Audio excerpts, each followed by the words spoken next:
tuh udah sedih banget karena suara mesin detak jantung itu udah dipasang semua.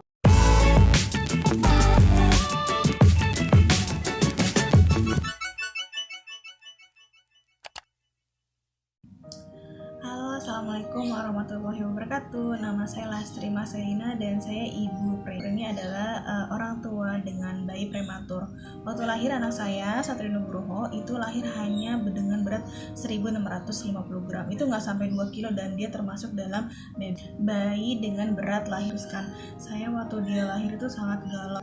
Begitu lahir dengan proses sesar itu terpaksa masuk nih itu selama 20 tapi saya dan suami begitu hari kedua itu memutuskan untuk tinggal di rumah sakit, sementara suami saya pulang pergi kerja itu dari rumah sakit karena nggak tega ya meninggalkan anak sendirian di rumah sakit sementara dia berjuang untuk bisa stabil. Ya udah, kerja saya di rumah sakit itu selama 20 hari hanya makan yang sehat, minum ASI selama setiap 2 jam. Jadi dia itu 3 hari kemudian dinyatakan stabil dan masuk perina.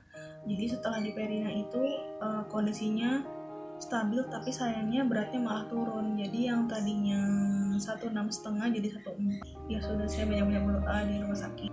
Lagi pula saya sejak dia lahir sampai seminggu itu belum bisa meluk, baru bisa lihat di inkubator. Nah itu pasti rasanya sedih banget ya. Cuma bisa ngelihat dia dipasangin alat-alat. Kalau misalnya masuk ruangan itu tuh udah sedih banget karena suara mesin detak jantung itu udah dipasang semua. Kalau misalnya kalian pernah panis itu pasti punya pengalaman sama, itu pasti ngerasain banget gitu kan. Cuma bisa lihat dari inkubator, kita nggak boleh lama-lama gitu, paling kan cuman bisa ngeliat aja dari luar gitu kan, dan kita nggak boleh foto waktu itu. Tapi saya sempat curi-curi satu kali foto dan video, maaf ya buat RSUD Pasar Minggu, karena memang udah kangen banget rasanya, apalagi cuma nungguin di luar ruangan kan.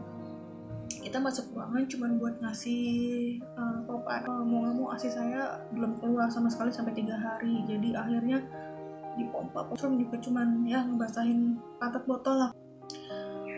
Alhamdulillahnya banget, Masya Allah, seminggu ada perubahan dan akhirnya boleh memeluk. Pertama kali itu saya langsung sujud syukur di ruang NICU, sujud syukur ya Allah bisa peluk gitu kan. Pertama aduh sekecil ini, kebayang 1650 gram gitu kan, dan dia dipasangin alat-alat, jadi saya mesti hati-hati banget dibantu para suster untuk melakukan kangguru mother untuk dia bisa mendengarkan detak jantung ibunya, untuk merasakan kehangatan tubuh ibunya gitu. Jadi waktu itu saya benar-benar bertelanjang hanya memakai jaket gitu kan, jadi ada ditempel sekitar 10 menit gitu. Itu pertama kali, Allah itu nikmat banget, dan dia diikatkan dengan akhirnya sejak saat itu alhamdulillah perkembangannya bisa diperbolehkan pulang.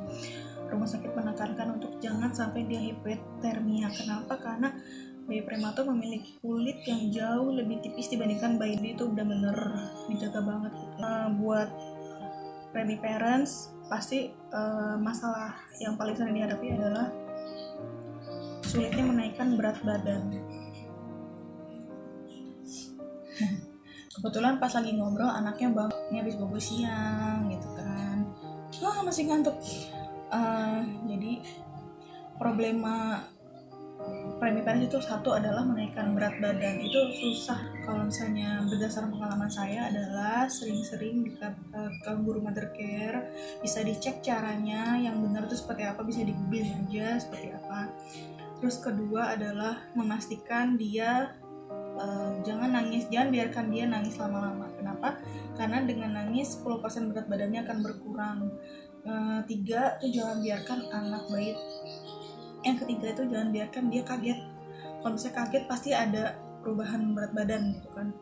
Yang keempat, pastikan ibu minum minimal 3 liter sehari. Memang sulit tapi coba aja dilakukan, itu demi bayi kita. Waktu itu saya memperbanyak CDR untuk menjaga tulang dan daya tahan tubuh juga kan.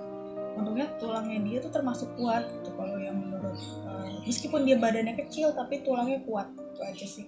Jadi alhamdulillah dia udah bisa jalan umur 18 bulan. Yang kelima, waktu itu saya mencari HMF. Itu bisa di search aja apa itu fungsi HMF, apa manfaatnya. Itu dicampurkan dengan ASI kita, jadi dia fortifikasi, jadi untuk menambah gizi ASI ya. Kalau ya secara garis besarnya saja dia berupa saset. Kalau misalnya nanti ada fotonya saya share di video. Kalau susui bayi sesering mungkin, kalau bisa antara 1-2 jam sekali. Kalau memang dia tertidur ya bauin aja, kitik-kitik nih kakinya. Nah kunci terakhirnya kalau memang sudah empasi itu lebih gampang lagi. Waktu itu saya searching dan mencari komunitas prematur di Indonesia. Itu saya banyak tur gitu, gimana sih cara menaikkan berat badan bayi prematur, bagaimana caranya gitu. Pokoknya ditekankan meningkatkan double karbohidrat, 3 protein, dan tambahkan juga seperti minyak goreng juga nggak apa-apa kok gitu, yang baru tapi ya itu beberapa. Nah waktu usia 5 bulan ternyata Satria dinyatakan gagal tumbuh. Ibu mana yang gak sedih, anaknya udah telaten gitu kan dirawat, ternyata dinyatakan gagal. Karena menurut dokter di usia 5 bulan itu harusnya Satria udah bisa mengangkat leher gitu kan, udah bisa mengangkat leher dan mulai membalikkan badan. Dia belum bisa sama sekali dan sepertinya kesulitan gitu, kayak keberatan badan gitu kan. Akhirnya direkomendasikan dokter ahli gizi. Saat itu saya langsung berangkat ke dokter Damayanti di Jatinegara. Jadi menurut dokter Damayanti, anak saya itu perlu susu khusus, susu berkalori tinggi, Infatrini, itu dari Nutrisia. Bisa di-googling aja manfaatnya seperti apa. Jadi itu yang benar-benar titik balik hidup saya. Karena apa? Satu botolnya sangat mahal sekali menurut kami. Jadi satu botol itu 32.500. Itu satu botol itu bisa sampai 2-3 bulan, sampai dia berusia 12 bulan. Saat itu kami tidak sanggup sampai 12 bulan, jadi 10 bulan saya rasa dia sudah mulai oke pertumbuhannya. Itu saya Infatrini itu memang sangat mahal, tapi saya tidak menyarankan susu ini untuk semua bayi prematur. Tidak semua bayi prematur memiliki kasus bawaan yang dalam seminggu dia bisa naik sampai 300 gram.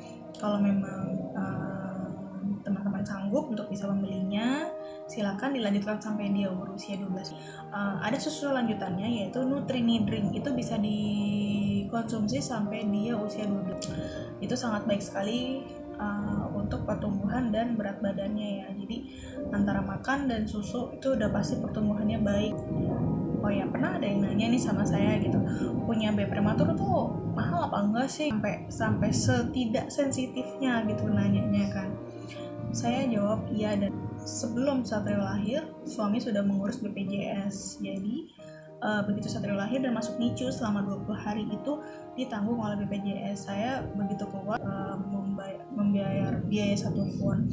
Padahal menurut suster di sini, bayinya dirawat di sini itu bisa kena 2 juta rupiah. Itu tahun 2016 ya.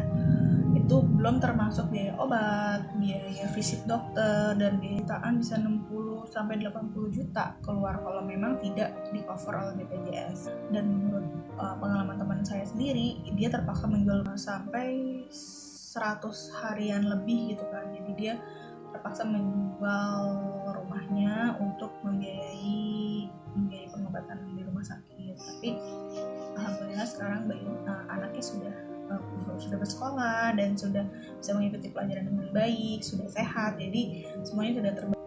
Kembali lagi gimana kita menyingkapinya. Kalau misalnya masalah susu, memang saya akui agak mahal, sampai dibilang kayak bukan anak prematur ya gitu, kayak gitu.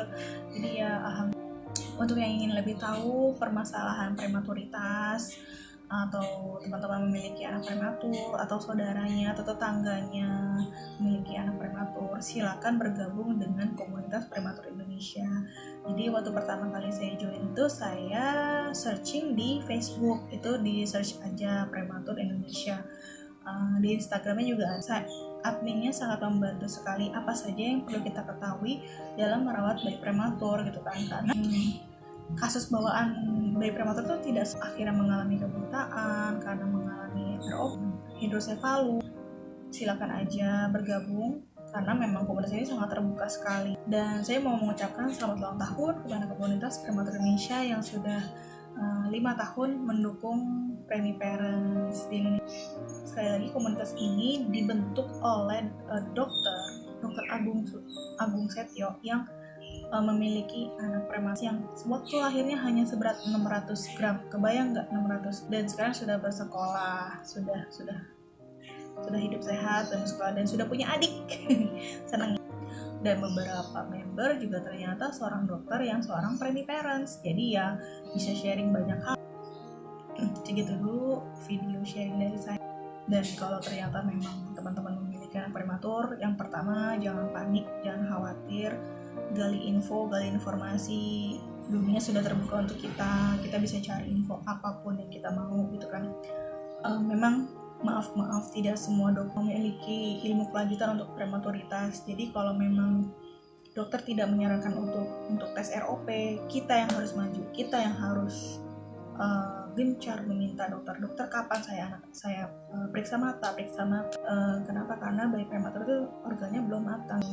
Jangan sampai menyesal karena sekali lagi yang paling terpenting adalah periksa mata terlebih dahulu, selanjutnya baru periksa kepala dan selanjutnya yang lain-lain.